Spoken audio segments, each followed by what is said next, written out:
This chapter was just beyond cute. How's it going, everybody? Jacob here, but you can call me Jake. And today we are doing our review on Noragami chapter 74. This chapter was basically just dancing. I think about 75% of it was dancing. So let's just get into it. The first part of this chapter is just Hiyori in class again, and she's just thinking about, it's almost been a year since, she's met Yukine and Yato or whatever. And she's like, I gotta do something for him. So she goes back to the shop, and Yato's there, and he's like, that's a great idea. Let's do a flash mob. And like Hiyori's like, what? A flash mob? And it's like, yeah, it'll be great, yeah, flash mob. Those are so cool or whatever. It's like, that'll suck. And it's like, no, let's do it. So Yato gets Kofuku, Daikoku, Tenjin, Ebisu. He gets like all the people. He doesn't get Bishamon or whatever because they hate Yato, obviously.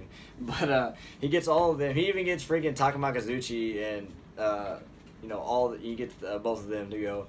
And it's like, are you like how do you even get them? But it tells him later. But he gets them all together, and he wants to do like a flash mob for Yukine for his 1 year birthday or whatever since he named him. And it basically just goes on. They're practicing, humor. And then, like, as they're practicing, Yato steps away, and then all the gods start talking about the sorcerer. And, it turns out, they found out that that's Yato's dad, and that's why they didn't, Yato, he hasn't said anything about it personally to any of them, but, it's like Yato's like, don't go to the guy with the big, the monk staff or whatever. And it's like, wonder why. And they figured out that's his dad, and something about, a god's greatest secret or whatever. Just, they start talking, and it doesn't really go anywhere. They just, they agree, like, I can see why he didn't want us to know. And then right after that, it goes right back to Yukine just being by himself in the, in the shop, and Yato, and then they show up, and like, why are you all sweaty? It's like, oh, no, nothing, They're just making food or whatever, and they go back the next day to do it, and Yukine gets like the pigeon or whatever to deliver the invitation, like, meet us at the park, it's gonna be great. And as he's going, he sees Nora, like for like half a second he sees it, he's like, what the fuck was that, So he meets up at the park, and Hiyori's there like, you look like you've seen a ghost, and it's like, I just think I saw someone I really hate. And it's like, oh, he's like, you're talking about Nora, and it's like, yeah, Yato used to be a calamity god, and it was actually Nora who did all the killing and not Yato, and it's like, I never want to be like her, it's like, he was like, don't think about that, so let's go. And they go to the middle, to the shrine or whatever, and they had a whole little flash mob, which was, just comedic purposes. In the end, they give him his little charm and like his 1 year card or whatever, like 1 year birthday card, and it cuts to a scene. Yato and Hiyori are in the shop, and like Hiyori's like crying, and she's not crying, but like she's like stressed out, like he didn't like it, and Yato's like, oh, it's fine, it was he loved it. I forgot to say that the reason Takamakazuchi was there was because that. Yato apparently heaven deemed the Amagiri no Mikoto. They haven't deemed him that, and Takamakazuchi's like, I'm gonna, I'm sure this. He said fresh mob.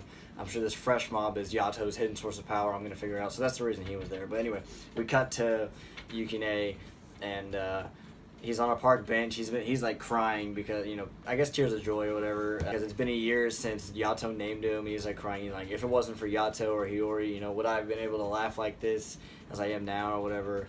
I'm glad you gave me a name, Yato. And it says, it's like a little card. It's like, I made you a charm. Don't think if you think it's stupid, please don't throw it away. That's what he just made him a charm or whatever for 1 year birthday. Good job.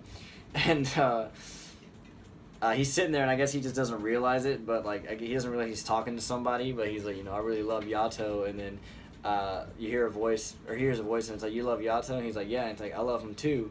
And then it looks, and it's freaking Nora on the bench, and Nora kisses Yukine, and it says, and I love you too. And that's the end of the chapter.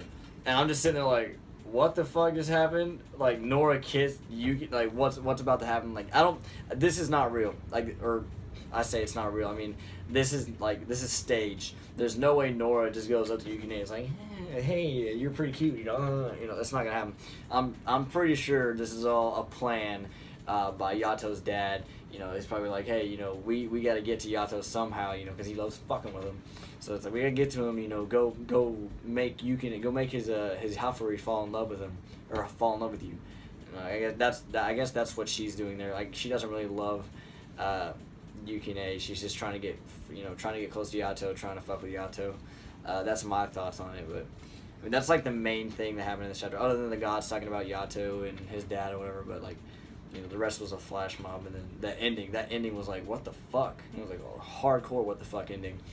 So yeah, that's what I think. I think it's just some decoy, some plan by Yato's dad to just fuck with Yato and get him to, you know, do something drastic.